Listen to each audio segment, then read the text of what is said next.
A continuación, Diplomacia en directo. Clasificación A. Apto para todo público. Las opiniones vertidas en este espacio por la producción y dirección del programa son de exclusiva responsabilidad de sus autores y de quienes intervienen en ellos. Telesucesos Canal 29 UHF presenta Diplomacia en directo, un programa de enfoque y reflexión sobre la vida y el comportamiento internacional del Ecuador y la comunidad de naciones, con la conducción del embajador Edwin Johnson. Diplomacia en directo. Muy buenas noches. Doy la bienvenida esta vez a mi querido amigo, el doctor Alan Catey, a quien le he pedido, por favor, que me acompañe en esta ocasión con el objeto de abordar una situación que es por demás importante, no solamente para ese lugar geográfico que es el Medio Oriente, sino para el mundo entero, para la paz de la humanidad. Hablar sobre lo que acontece y sigue aconteciendo estos días en Siria. Alan, bienvenido. Por favor, tienes el uso de la palabra con el objeto de que nos puedas explicar tu punto de vista, que es tan importante para nosotros. Buenas noches, Edwin, muchas gracias y buenas noches a la audiencia.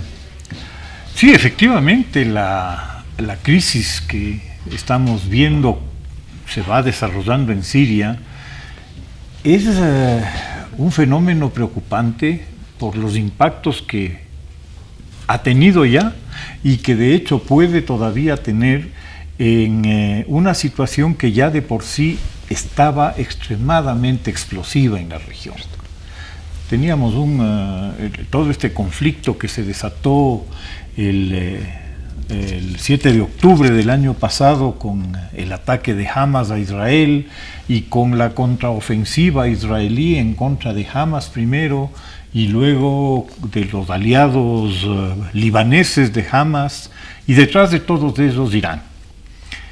Este conflicto que se ha estado gestando en Oriente Medio y que ha estado creciendo a lo largo de todo este tiempo, obviamente ha ido increciendo y de pronto, en una circunstancia que en realidad fue una sorpresa para buena parte del mundo, se produce la caída en apenas una semana y media de un régimen que aparentemente estaba afianzado, confiado en los apoyos de sus aliados que le habían permitido sobrevivir en primer lugar, que era el caso de Rusia y el caso de Irán fundamentalmente, a la dictadura de Bashar al-Assad, que había enfrentado una durísima revuelta popular a partir del año 2011 durante uno de los episodios de la primavera árabe que se sucedieron en numerosos países islámicos, ¿no? En el norte de África, en Egipto, en todo el mundo árabe, incluso en Yemen, donde todavía continúan los efectos de esa primavera en un conflicto que no termina, ¿no? Entonces sí, la realidad de lo que se produce en este momento en Siria, además de haber constituido una sorpresa, está generando una modificación de fondo en los alineamientos geopolíticos regionales. La importancia de Siria, comentaba con Edwin hace un momento que un poco somos todos resultado de donde vivimos, somos resultado de la geografía. Y Siria es el corazón de Oriente Medio, es exactamente el centro de lo que podemos llamar el Oriente Medio, con fronteras al norte con Turquía, hacia el oeste con Líbano y con Israel, hacia el sur con Jordania, con Arabia Saudita y hacia el este con Irak. Es decir, todos los actores más importantes de la región están de alguna manera vinculados a Siria, geográficamente al menos. Totalmente. Somos el resultado de la geografía, dices tú también, que es una gran verdad. ¿Cómo le planteas frente a la situación esta?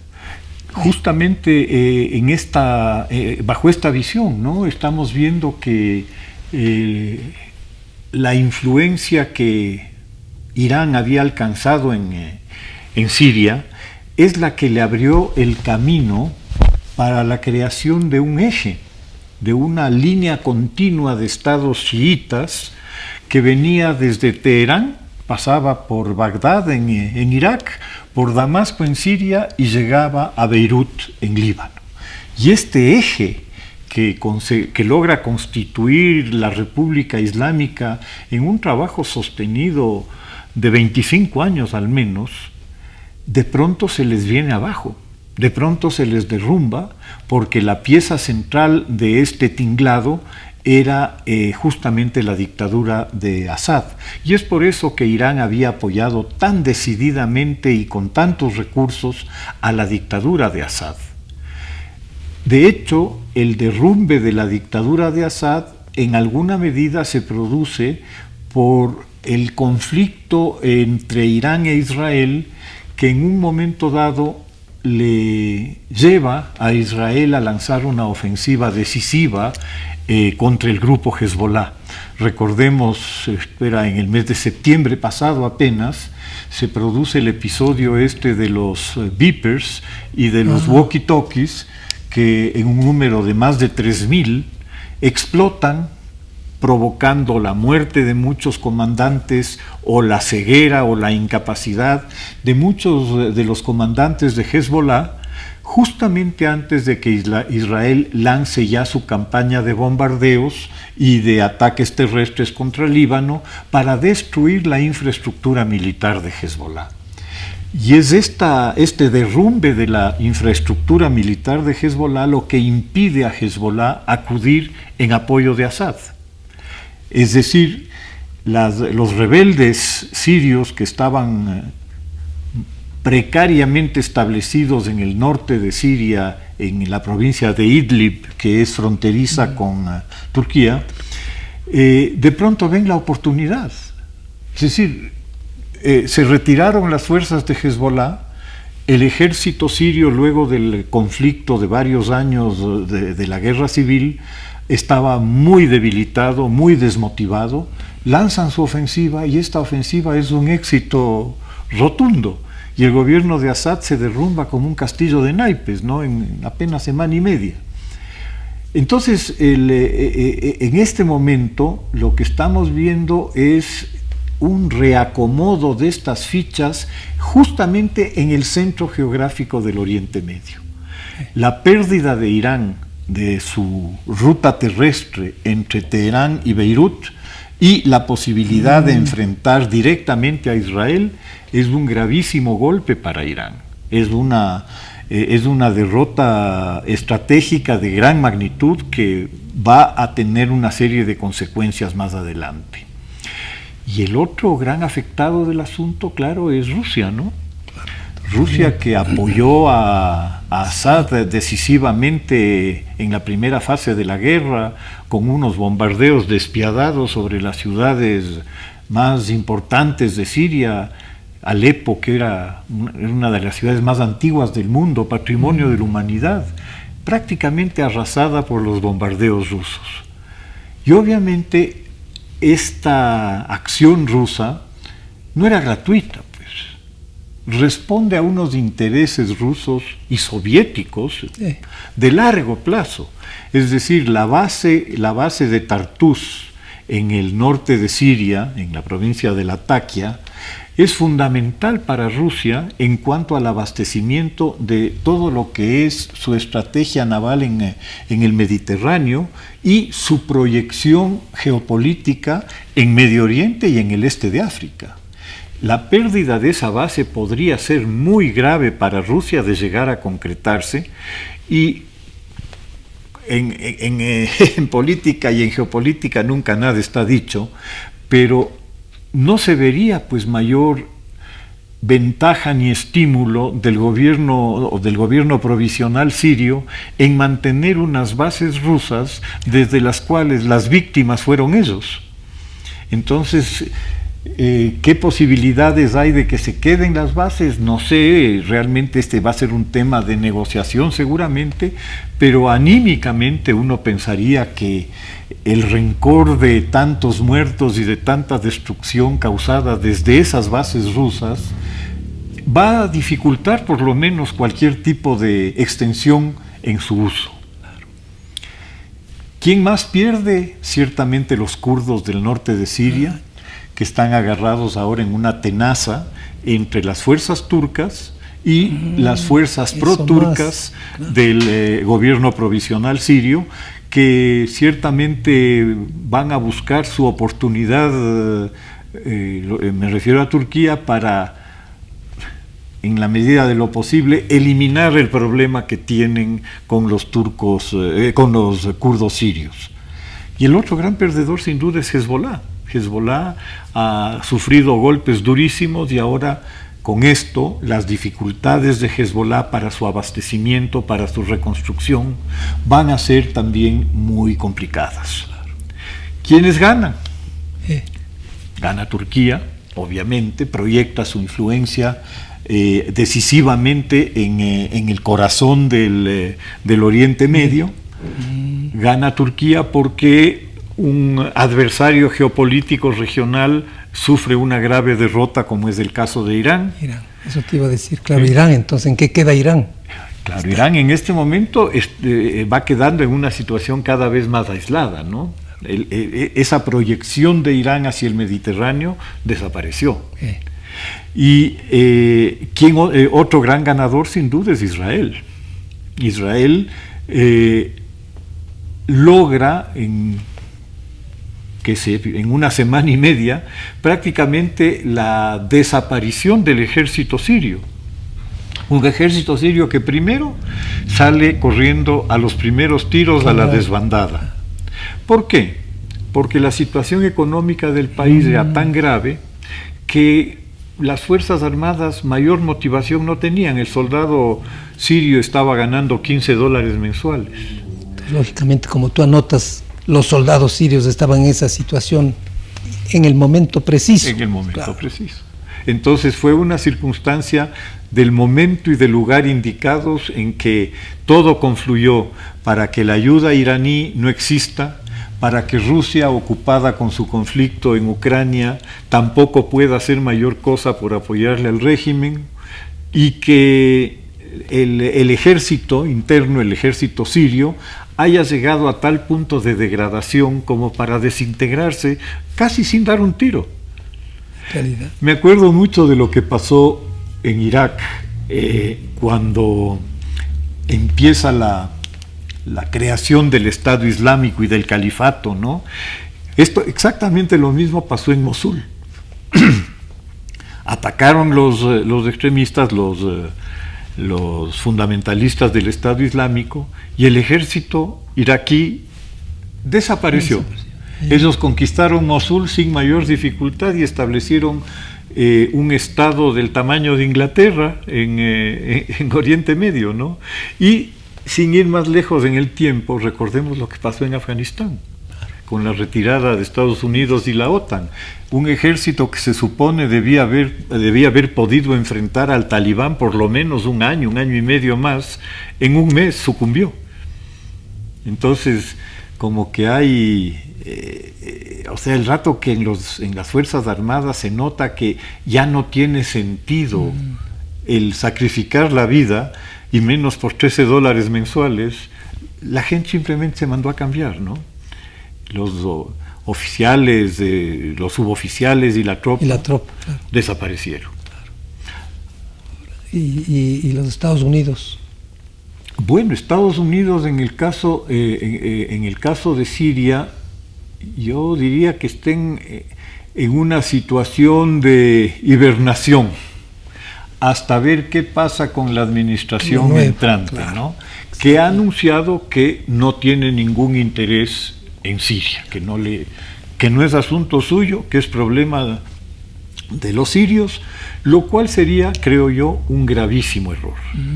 Un gravísimo error porque es abrir la puerta a la posibilidad de que la insurgencia extremista, el yihadismo extremo del Estado Islámico y de Al-Qaeda vuelvan a surgir. Qué difícil realmente.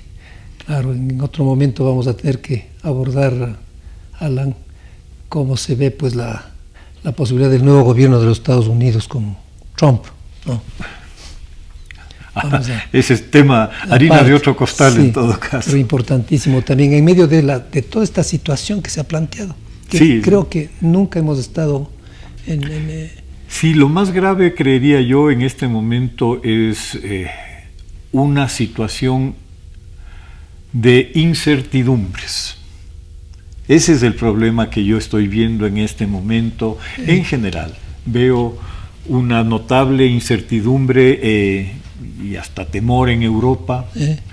Hay incertidumbres en Asia-Pacífico en relación a China-Taiwán. Hay obviamente la grave incertidumbre de qué es lo que va a pasar con Ucrania y con las ambiciones rusas que seguramente pueden ir más allá, como lo han hecho en los otros países y como de hecho se están dando ahorita, ¿no? Lo que está pasando en Georgia.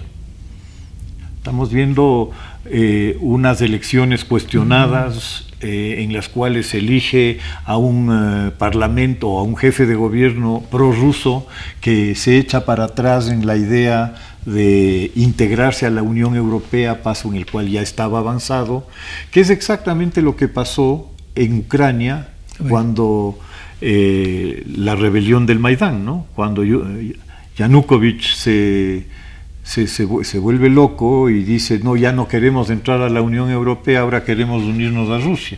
Y se produce la rebelión del Maidán, la caída de Yanukovych y la primera toma de Crimea por parte de Rusia. Esta incertidumbre, creo yo, es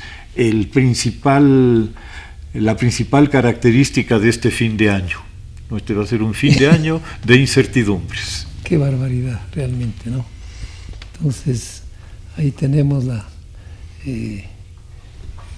otro momento que está viviendo el Medio Oriente, que es tan importante para el equilibrio del mundo entero, realmente, ¿no? Sí, nuevamente, ¿no? La geografía, olvidémonos de Siria. Siria, que es el corazón de Medio Oriente, está ubicada en Medio Oriente, que es el corazón de Eurasia. Es el punto de convergencia de África, de Europa y de Asia. Es justamente ese corazón de los tres continentes y obviamente la enorme importancia estratégica que tiene el Oriente Medio, que además se ve potenciada por el tema del petróleo. Y los países del Golfo. Claro, los estados del Golfo, Irán. Irán sobre todo ahora en este momento. En este momento creo que el tema más preocupante, donde mayores riesgos estaríamos viendo, es en la posibilidad cierta, en este momento, de una capacidad israelí, eliminados todos los radares sirios, eliminadas todas las defensas antiaéreas sirias, de abrir un corredor directo para su fuerza aérea y para que esa fuerza aérea pueda golpear directamente a Irán, pasándose por encima de Irak, si es que Irán continúa adelante con de acuerdo a toda la información que se tiene, con el tema del enriquecimiento de uranio para la obtención de armas nucleares. Pero Irán no se ha pronunciado con respecto a la situación, ¿no? Bueno, sí, Irán ha acusado directamente que la caída de Assad se debe a un complot de Israel, de Estados Unidos y de otros agentes interesados. Obviamente, entre ellos está refiriéndose a Turquía y probablemente a los estados del Golfo, que han sido los principales financistas de la rebelión siria y de la resistencia siria.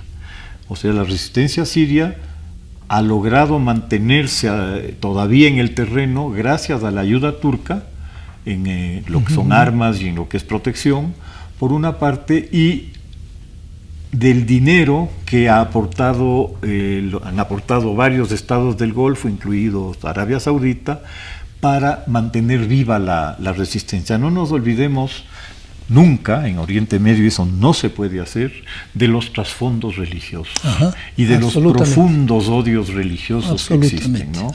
Es decir, los alawitas, que son la rama chiita de Siria, alineados absolutamente con Bashar al-Assad, que también es alawita, él a título personal y familiar, es alawita, que representan el 12% de la población del país y que controlan el país.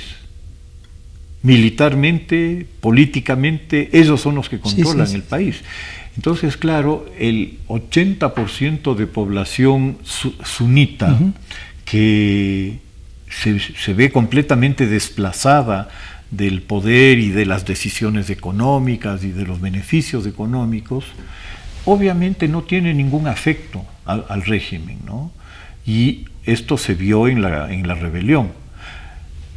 En Líbano habrá que ver qué pasa con Hezbollah, pero ciertamente una buena parte de la población de Líbano, el 70% que no es chiita, que ve su país arrasado y destruido y sumido en la miseria por un conflicto que ellos no ven como suyo.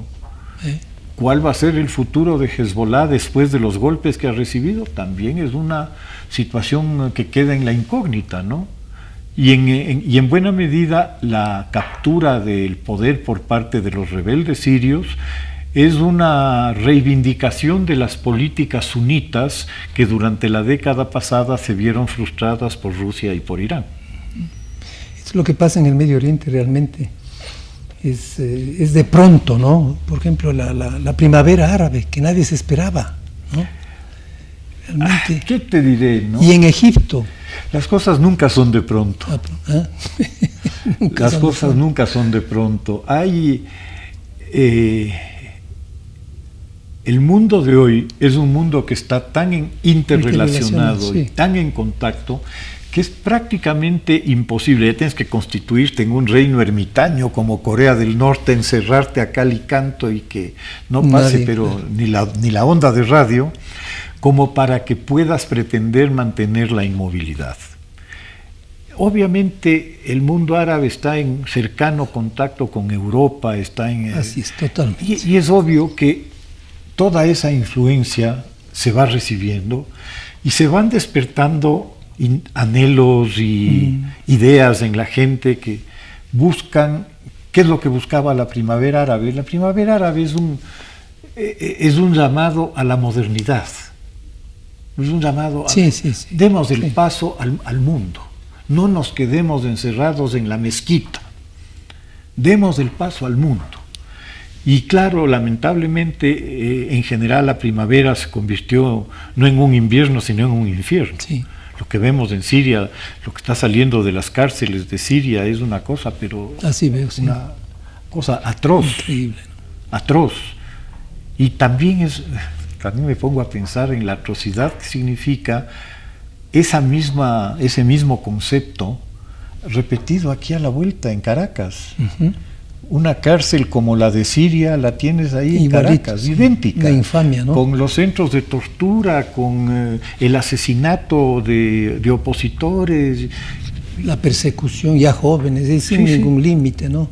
Pero es calcado. Es lo mismo. Es un proceso calcado. Bueno, como te decía, tú sabes, me correspondió, pues, de casualidad, yo estuve de misión en Egipto. Durante la primavera. Durante la primavera árabe. Es decir, antes de la primavera yo ya llegué. Entonces, estuve durante todo el desarrollo. Increíble. La caída del dictador, pues, que era ya... Mubarak, ¿no? Y luego el advenimiento de un régimen que no tuvo respaldo, luego un cambio hasta que hubo nuevamente elecciones, ¿no?